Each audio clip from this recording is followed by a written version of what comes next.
자비로우신 주님,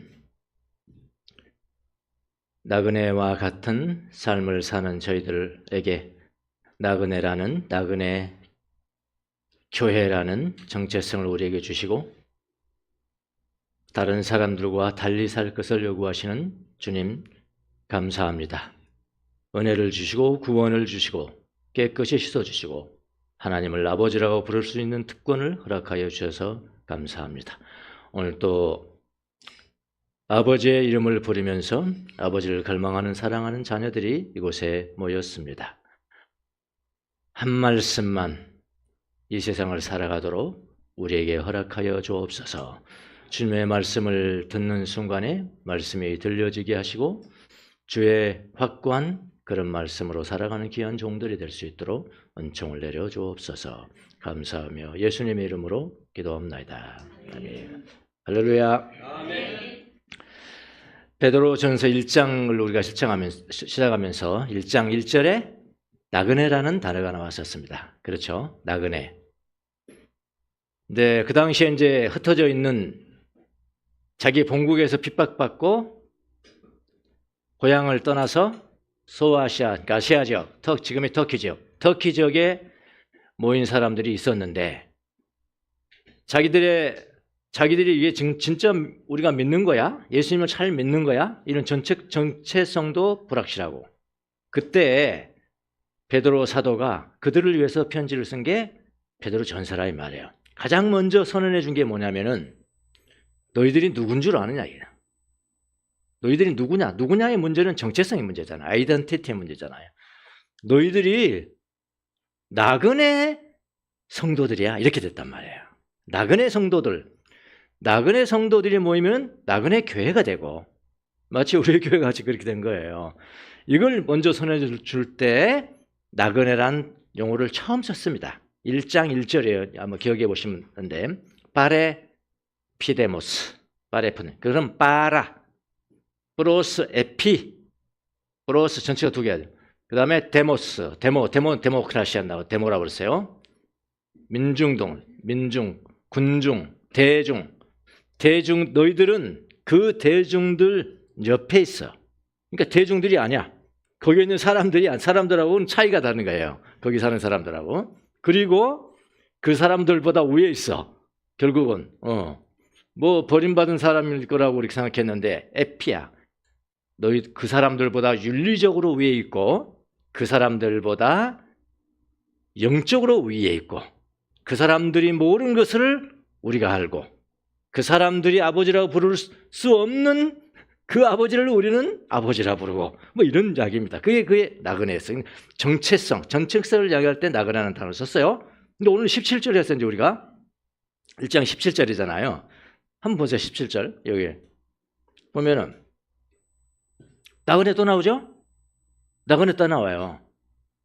그런데 이 나그네는 한글로는 이제 같이 번역을 했는데 원어가 달라요. 원어가 파로이키아 그랬어요. 파로이키아. 그럼 파레피도모스고 1절에서 나오는 것은 파레피도모스. 이거는 파로이키. 파라는 같은데 오이코스라는 단어가 있는 거예요. 데모스라는 단어가 있는 것이 아니고 데모가 아니고 오이키아예요. 오이키아는 뭐냐면은 집이에요. 집. 그러니까 이 세상 사람들은 부동산 사는 것이 일생의 목표다. 이건 뭐라더라? 똘망? 뭐지? 똘똘한. 똘똘한 아파트 하나 사는 것이 일생의 전부란 말이에요. 네. 근데 그런 사람들이 거기 사는데, 그래서 옳지 않아. 근데 우리 예수 믿는 사람들은, 쉽게 말하면 예수 믿는 사람은 소아시아 지역에 있는 그리스도인들은 뭐냐? 그런 집에 살짝 옆에 있으니까 똘똘한 집이 없는 거예요.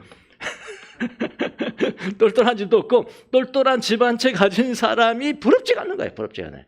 그러니까 이거는 뭐냐면 1절에서 하는 것은 정체성을 이야기하는 거고 17절에 나오는 것은 똑같은 단어로 번역을 했지만 그거하고는 조금 달라요. 나그네라는 정체성을 가진 사람들은 어떤 삶을 살아야 될 것이냐? 삶의 문제예요. 어떤 사람을 살아야 될 것이냐? 그 베드로가 대답한 게 뭡니까? 나그네처럼 살아야지. 나그네처럼 살아야지 하면서 쓴 단어가 이 단어란 말이에요. 그러니까 삶을 말하는 거예요. 삶을 말하는 거고 이런 삶을 살아야 된다라는 것을 지금 베드로가 이야기해 준 겁니다. 그러니까 바레페드 1절에 나오는 나그네와 17절에 나오는 나그네의 삶이 전체예요. 베드로 전서는 전체에 있어요. 그러니까 그 정체성을 말하는 1장에 나오는 것은 그 뭐 뻔한 거니까 단번에 끝내버려요. 끝내버리고 그 다음에 가장 많이 나오는 게 뭐겠어요? 나그네의 삶은 어떤 것이냐 이게. 예, 나그네답게 살아라. 나그네처럼 살아라. 나그네가 어떤 삶을 사는 건지 알아? 거기서부터 계속 2장, 3장, 4장 거의. 그리고 나중에 가면 2장에 가면 뭐예요? 부인은 남편은 아내에게 어떻게 해야 되고 또 저기는 어떻게 해야 되고 모든 게 삶이에요. 삶. 무슨 삶? 나그네로서의 삶을 어떻게 살아야 되는 것인가. 1절, 17절 이렇게 다릅니다. 그러면서 바로 이 기아라는 이 단어를 쓰면서 나그네 삶이라는 것은 제가 권론적으로 말하면 소유에 집착하지 않고, 이거 다른 말은 뭘까요? 똘똘한 척은 너무 잘난 척하지 마라. 예, 소유에 집착하지 않고 세상의 전략으로 힘을 얻지 않고, 이게 멋진 단어죠? 멋진 말입니다. 세상의 전략으로 전략 있잖아요. 세상 사람들이 쓰는 전략. 그 사람들이 그 전략으로만 산단 말이야. 그 전략으로 이제 똘똘한 것도 살고 뭐 이제 이런단 말이야. 그 전략으로 힘을 쓰지 않는다. 그랬어요. 물론 여기서 그럼 그리스도인들은 세상의 전략 아무 필요 없습니까? 그런 이야기 하는 게 아니에요. 여기서요. 그걸로 힘을 삼지 않는다 이 말입니다. 세상의 전략을 내가 꾸미고 내가 이야기를 하지만은 나의 힘의 근원은 거기에 있는 것이 아니라 어디에? 하나님께 있는 거야. 예. 세상의 전략으로 힘을 얻지 않고 그다음에 뭐냐면 하나님을 경외하는 거야. 하나님을 경외해. 하나님을 경외하고 소망은 어디에 두고요? 똘똘한 채 아니고 하늘에 두고, 소망은 하늘에 두고 삶은 이 세상에 살되 다른 사람은 똑같이 살아요? 거룩하게 살아라. 하나님처럼 살아라. 이걸 지금 베드로가 이야기를 해준 겁니다. 이 이야기를 하면서 베드로가 뭐냐면은 또 다른 정체성 하나를 더해줘요. 살짝 더해줍니다. 그게 바로 뭐냐면은 너희들은 하나님을 아버지라고 부른 사람들이다. 하나님을 아버지라고 부른대요. 아버지라고. 하나님을 아버지라고 부르는 정체성을 주면서 뭐라고 하냐면, 그러니까 아버지 정체성이죠. 하나님이 우리 아버지가 됐으니까요. 그리고 하나님을 아버지라고 부르냐 너희들이? 그렇지 않느냐? 그럼 어떻게 살아가라고? 그 삶이 뭔지 알아? 그럼 아버지를 경외하면서 살아가는 거야. 그려지십니까? 베드로가 너무 정확하게 논리적이고요. 베드로가 누가 무식한 사람은 누가 그랬어요? 저는 안 그랬어요. 너무 논리적이고 너무 직설적이고 그냥 그러니까 뭐 움직일 수가 없는 거예요. 하나님을 아버지라고 부르냐? 그러면 나그네의 삶을 살아야 되는데 그 나그네의 삶이 첫 번째는 뭐냐? 우리 17절부터는 그건 하나님을 경외하며 살아가는 거야. 하나님을 경외하는 삶을 살아라. 그 17절 뒷부분에, 그러니까 여러분은 나그네로 있을 동안에 두려운 마음으로 지내십시오. 그랬어요. 우리는 하나님을 아버지라고 부르자. 특권이죠, 특권. 하나님을. 또다시 두려움에 빠뜨리는 노예의 영을 우리가 받은 것이 아니라 양자의 영을 받았으므로 우리가 하나님을 무슨 아버지? 아빠 아버지라고 부른다. 바로 그때 그 영께서 우리 영과 함께 우리가 하나님의 자녀인 것을 증언하셔요. 자녀이면 상속자이기도 합니다. 우리가 그리스도의 영광을 위해서 그리스도와 함께 고난을 받으면 우리는 그리스도의 상속자요, 그리스도와 하나님의 상속자요, 그리스도와 함께 공동 상속자입니다. 아버지 부르는 거. 저는 아버지를 잘 못 불렀어요. 이게 엄청난 특권인데, 은혜인데, 왜냐하면 우리 아버지 그러면은 우리 살아계신 아버지를 부르는 것 같아. 아버지 그러면은. 그러니까 아버지한테 정말 좋은 영향력을 받고, 좀 아버지는 하나님을 대신하는 사람이잖아요. 여러분의 아버지도 다 그랬어요. 하나님을 대신해야 돼요. 하나님을 어떻게 하나님 되겠습니까? 하나님의 빛을 비춰줘야 된다는 자녀들한테. 그 자녀들이 아버지를 보고 하나님도 저렇구나. 하나님 아버지 하는데 너무 기쁜 거야. 근데 기쁘지 않은 사람이 훨씬 많잖아요, 이 땅에는. 저도 그런 사람 중에 하나였어요. 그런데 굉장한 특권이란 말이죠. 우리가 그 하나님을 아버지라고 부릅니다. 아버지라고 부르기 때문에 이런 사람들은 어떻게 살아야 되느냐? 하나님을 어떻게 해요? 두려워하면서 살아라. 하나님을 공경하면서 살아라. 바로 나갈게요. 하나님을 경외한다. 하나님을 두려워하라고 그러니까 무슨 벌 받아서 내가 무서워해야지 그렇게 생각하는데, 하나님 두려움, 거기 두려움이라는 건 그런 게 아니고요. 하나님을 사랑하고 하나님을 흠모하고 플러스 너무 흠모라는 건 사랑이잖아요. 하나님을 사랑하고 그다음에 더 나아가서 뭐냐면 숭배해요. 하나님을 흠모도 하고 동시에 숭배해. 흠숭 처음 들어본 단어죠? 흠숭, 이거 개돌 기자들은 잘 알아요. 흠숭, 금승, 경모, 공경하고 사모하고 경모하고 이런 거 우리 개신교에서는 잘 안 쓰죠. 그러니까 하나님을 두려워한다는 것은 뭐 죄인이 뭐 벌 받을까 두려워하는 그런 두려움이 아니다. 하나님을 정말로 우리가 사랑하고 사랑하지만은 숭배한다. 하나님이니까 숭배한다. 이걸 이제 경외한다라는 것입니다. 이걸 경외한다는 뜻을 우리가 잘 알아야 돼요. 아버지를 경외하는 삶은 구체적으로 어떤 삶일까요? 첫 번째는요, 하나님이 늘 나와 함께 계심을 의식하면서 살아가는 삶. 쭉 여러 번 배웠잖아요. 하나님의 현존 의식 그러잖아요. 예. 하나님이 항상 나와 함께 계심을 의식하며 살아가는 삶. 이런 삶을 살아가는 사람은요, 하나님이 항상 저를 지켜보고 계세요.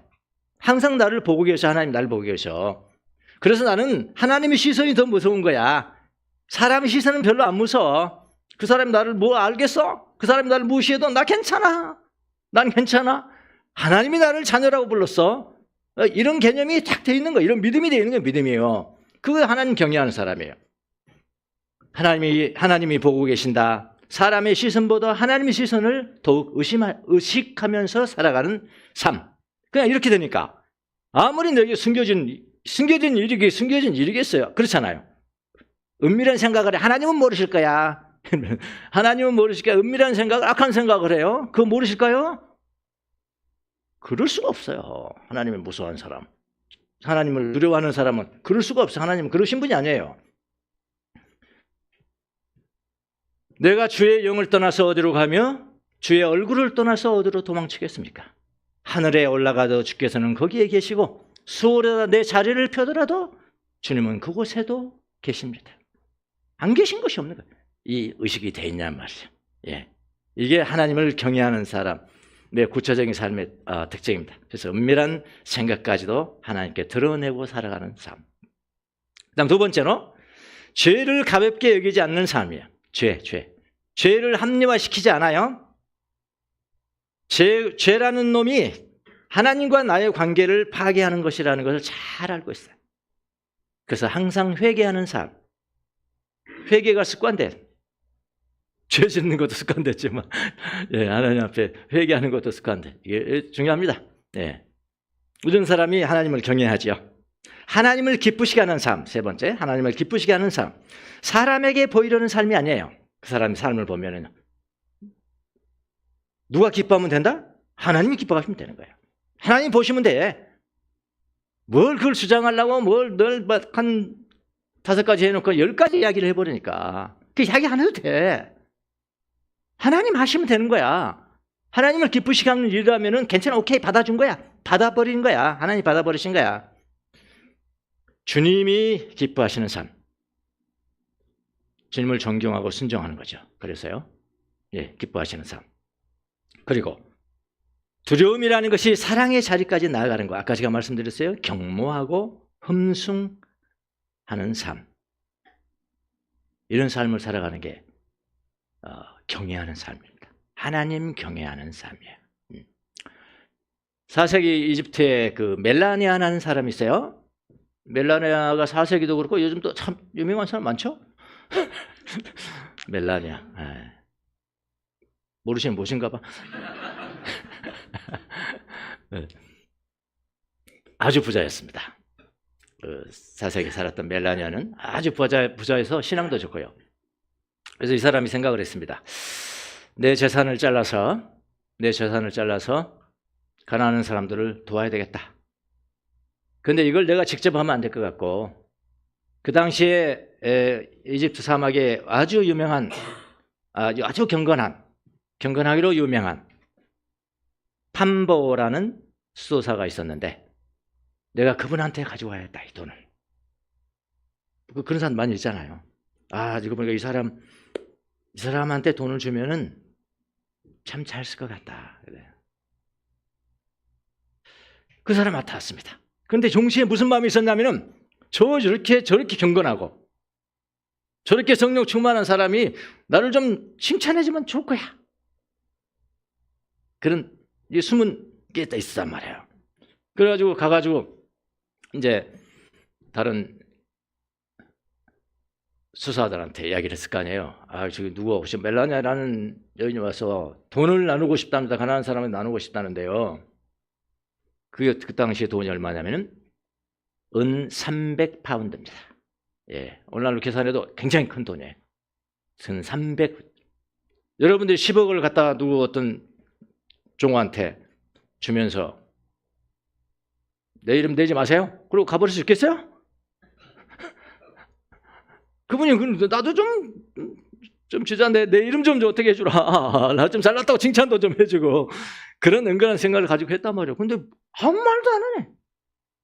아무 말도 안 해. 이 판보가 뭐라고 저기 갖다 놓으라 해. 저기 갖다 놓으라. 아니 이 돈이 얼마인지도 모르는 사람 같이 그렇게 하는 거예요. 은 300파운드인데요. 그래가지고 거기 갖다 놓으면 누가 이야기했을까요? 중간에 사람이 좀 칭찬 좀 해주시오.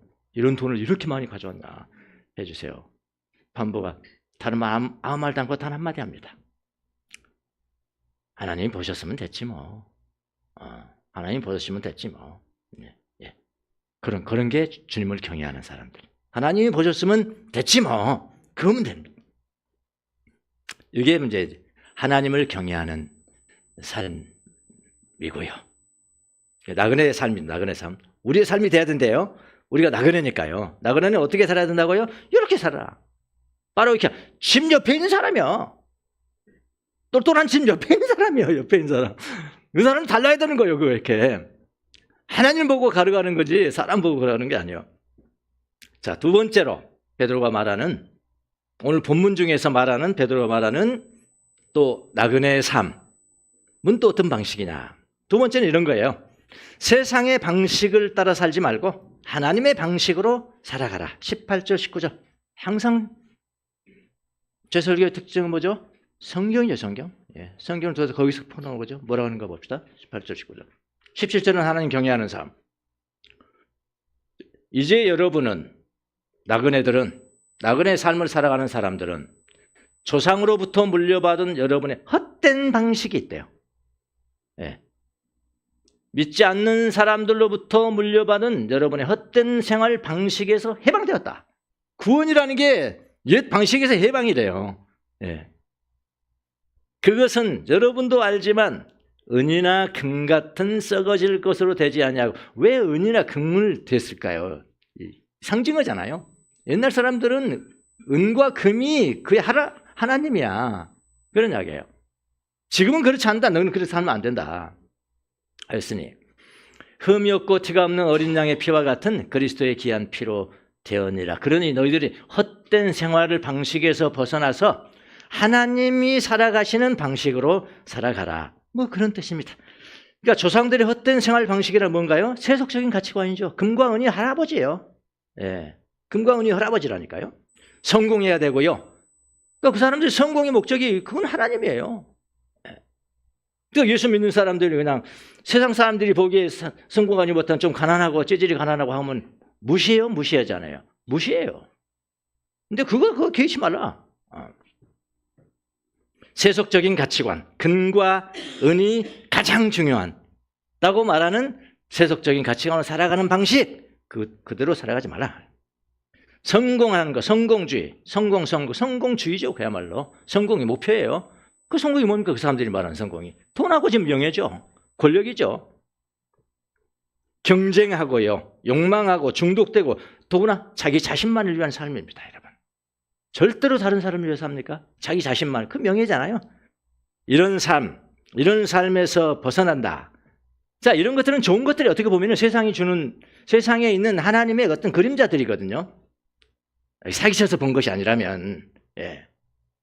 그림자는 좋은 거죠, 어떻게 보면. 근데 하나님만큼 좋은 건 아니에요. 하나님 거기에 집착하지 말라는 거예요. 세상적인 전략에, 세상의 전략에 힘을 얻지 않으며, 누가? 나그네들은. 그런 이야기예요.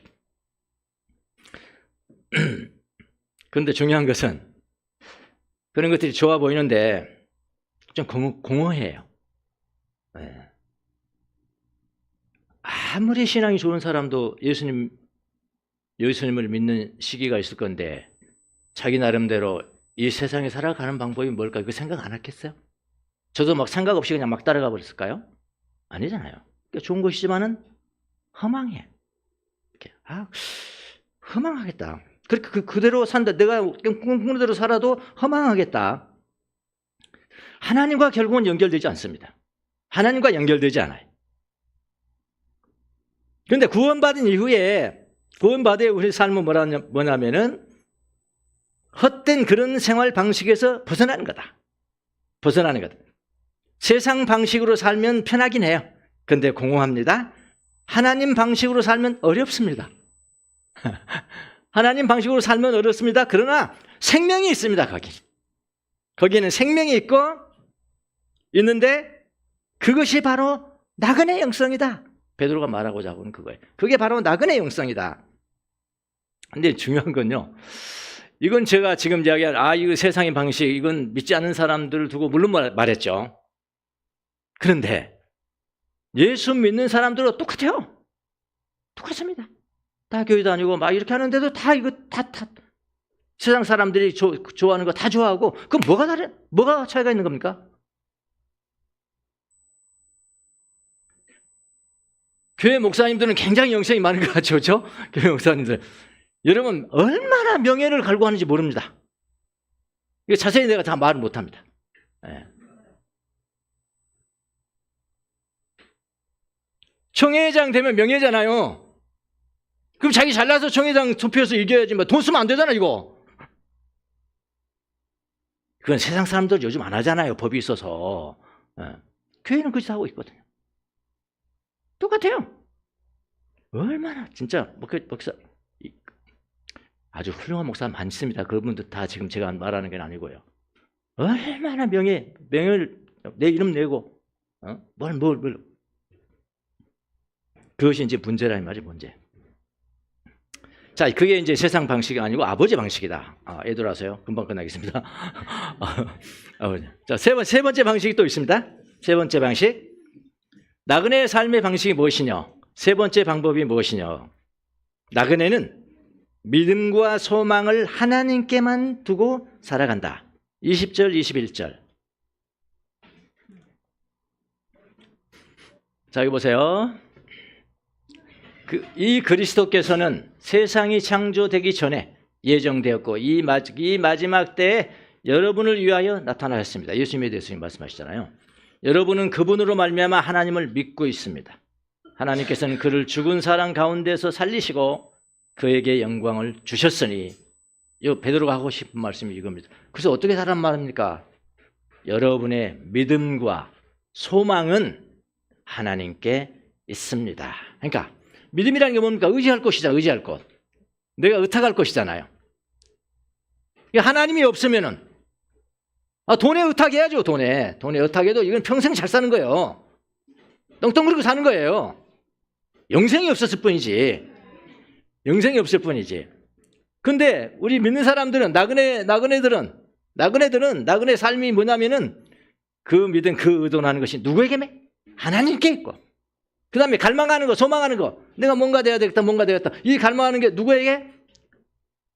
재물이 아니라 하나님에게 있어야 된다. 하나님에게 있습니다. 요게 생활 방식이에요. 나그네 생활 방식. 근데 여기 중요한 단어가요. 하나님께 있습니다. 이렇게 하면은 헬라어로는 엔세온 이렇게 될 것 같아요. in God. 하나님 안에 있는 거잖아요. 근데 여기 쓰인 전치사가 in이 아니에요. in이 아니고 헬라어로 에이스입니다. 여기 나왔네요. 예. 에이스세온이네. 에이스는 영어로는 into입니다. into. 근데 in은 어떤 상태, 즉 안에 있다. 그 상태죠. 있는 상태잖아요. 근데 into는 발생 동작을 이야기를 해요. 그리고 방향이에요, 방향. 그리 간다, 그리 향한다. 근데 그러니까 우리의 믿음과 소망은 오직 하나님께로 마치 들어가는 거, 거기 들어가는 거예요. 근데 날마다 들어가는 거죠. 날마다 행동하는 것을 우리가 연상을 해야 돼요. 아, 하나님 안에 있다면, 나는 항상 하나님 안에 있죠. 그렇죠. 예수 믿는 사람도 항상 하나님 안에 있죠. 여기서는 그 이야기가 아니라니까요. 나의 모든 믿음과 나의 모든 소망이 하나님께로 계속 들어간다. 보이는 이 차이를 아시겠죠? 네. 그렇게 살아라. 그렇게.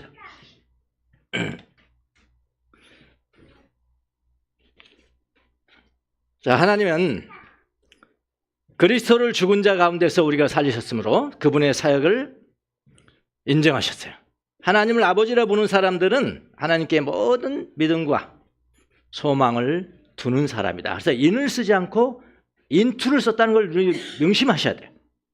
날마다 우리는 들어가는 거, 날마다 들어간다. 나는 믿으면 어쩔 때는 뭐 재물에다 소망을 두고 재물에다 그 믿음을 두려고 하는데 안 돼. 이렇게 적극적, 능동적 의지가 우리에게 필요한 것을 지금 베드로는 하고 있는 거예요. 그게 삶이잖아요. 그래서 내 자신을 향했던 것을 돌이켜서 하나님께로 들어가고 그런 거예요. 그 그림과 같이 그려져야 되게요. 네. 그래서 에이스라는 단어가 선택이 된 겁니다. 변화의 방향성을 나타내기 위해서 에이스, 인이 아니에요. 인토입니다. 자, 이것은 고난받는 나그네에게 매우 중요한 메시지였습니다. 왜냐하면 고난받는 성도는 자꾸 눈을 땅에 두기 쉽거든요. 땅에 두기 아주 쉽습니다. 그런데 하나님께서는 이렇게 말씀하세요. 너희의 믿음과 소망이 하나님께로 계속해서 향하라. 네. 고난 속에서 흔들리지 않는 영적인 정체성을 가져라. 뭐 그런 이야기죠. 믿음, 소망이 날마다 살아 움직여서 아버지를 향해서 들어가는 삶을 살아라. 베드로가 지금 하신 말씀 아시겠죠? 그렇게 사십시오. 믿음과 소망을 하나님께 둔다는 것은 어떤 문제가 있을 때 문제보다는 하나님께 머리를 드는 것이고요. 문제 놔두고 하나님께 머리를 드는 것이고, 환경보다는 하나님을 바라보는 것이고, 세상의 가치보다는 하나님의 약속을 붙잡는 것이다. 그런 삶으로 말미암아 이게 바로 나그네의 삶입니다 라는 것을 많은 사람들에게 광고하는 선전자가 되시기를 예수님의 이름으로 축원합니다.